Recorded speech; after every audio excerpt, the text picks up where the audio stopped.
ہمارے پیارے رسول صلی اللہ تعالی علیہ وسلم نے بتلائی کہ جب انسان بہت زیادہ عاجزی کرتا ہے نا، بہت زیادہ عاجزی، تو پھر بھی اللہ مان جاتا ہے۔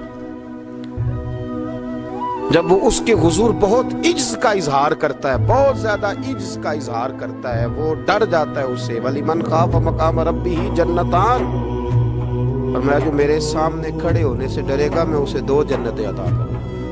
حضرت بابا فرید الدین مسعود گنج شکر بابا صاحب رحمت اللہ علیہ فرماتے ہیں کہ ایک نیک نوجوان تھا، دن کو روزہ رکھتا، رات کو نماز پڑھتا، پر اللہ سے ڈرتا پھر بھی بہت ہی زیادہ تھا،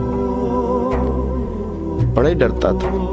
موت کا وقت آیا تو ماں ہی تھی بس اس کی، تو ماں سے کہنے لگا اماں تو میری ماں ہے، میرے ساتھ 3 وعدے تو کر۔ اس نے کہا پتر تو بتا، آخری ہجکی لے رہا ہے اور اس غریبنی ماں سے تو وعدہ لے رہا، بتا کیا وعدہ ہے؟ عرض کرنے لگا اماں جب میں مر جاؤں نا تو میرے گلے میں رسی ڈال کے تو مجھے گھمانا کر کے صحن میں، اور لوگوں کو کہنا جو رب کی نافرمانی کرے اس کا یہی حال ہوتا ہے۔ یہ اعلان کرنا جو اللہ کے نافرمان ہوں ان کا یہی اشر کیا جانا چاہیے۔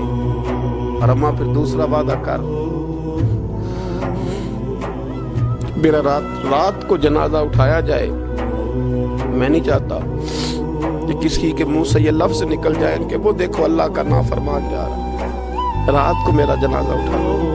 اور اماں تیسرا میرے ساتھ وعدہ کر کہ لوگ مجھے دفن کر کے آ جائیں گے تو میری قبر پہ چلی جائے گی، عمل میرے پاس کوئی نہیں، پر مجھے لگتا ہے ماں کے قدموں کی برکت سے عرش کا مالک بھی رحم فرمائے گا۔ اماں تو وعدہ کر کہ میرے ساتھ وعدہ کر۔ بابا صاحب رحمت اللہ علیہ فرمانے لگے کہ ماں بوڑھی ماں نے وعدہ کر لیا، کہا بیٹے ٹھیک ہے اگر تیری یہی ضد ہے تو میں تیار ہوں۔ پھر اس نے کلمہ شہادت پڑھا، اس نوجوان کی روح پرواز کر گئی، بوڑھی ماں نے رسی منگائی تو وَلِمَنْ خَافَ مَقَامَ رَبِّهِ جَنَّتَانِ، جو ڈر جائے، اس نے تو کہا تھا نا کہ رسی ڈال کے گھمانا اور کہنا یہ اللہ کا نافرمان ہے، اس کا یہی اشر ہونا چاہیے تھا۔ لیکن جب ماں گلے میں رسی ڈالنے لگی تو گھر کے ہر کونے سے آواز آنے لگی، خبردار یہ رب کا دوست ہے، اللہ کے دوستوں کے ساتھ اس طرح کا معاملہ نہ کیا جائے، اسے چھوڑ دیا جائے۔ اور کہا تمہیں کچھ بھی اور کرنے کی ضرورت نہیں ہے، یہ تو رب کا دوست ہے اور رب کی بارگاہ میں حاضر ہو گیا۔ کوئی بندہ کہے گا کہ یہ تو ایک بابا فرید کا سنایا ہوا واقعہ ہے، سنیے بخاری میں حدیث ہے، نبی پاک صلی اللہ علیہ وسلم نے فرمایا، حضرت ابو ہریرہ رضی اللہ تعالیٰ عنہ راوی ہیں، حضور فرماتے ایک شخص مرنے لگا تو اپنے بچوں سے کہنے لگا کہ میں جب مر جاؤں تو مجھے جلا دینا، اور پھر میرے جلے ہوئے وجود کو پیس دینا، پھر مجھے ہوا میں اڑا دینا۔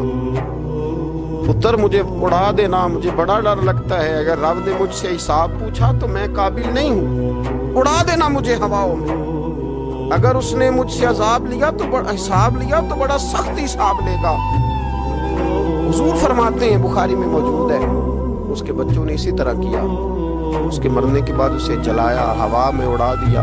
اللہ کے محبوب فرماتے ہیں رب کریم نے حکم دیا زمین کو کہ اس کے ذرات کو جمع کرو، زمین نے ذرے جمع کیے، خدا نے حکم دیا تو اس کا وجود پھر سے اسی شکل میں آیا۔ تو رب کریم نے فرمایا یہ جو تو نے وصیت کی تو کیوں کی؟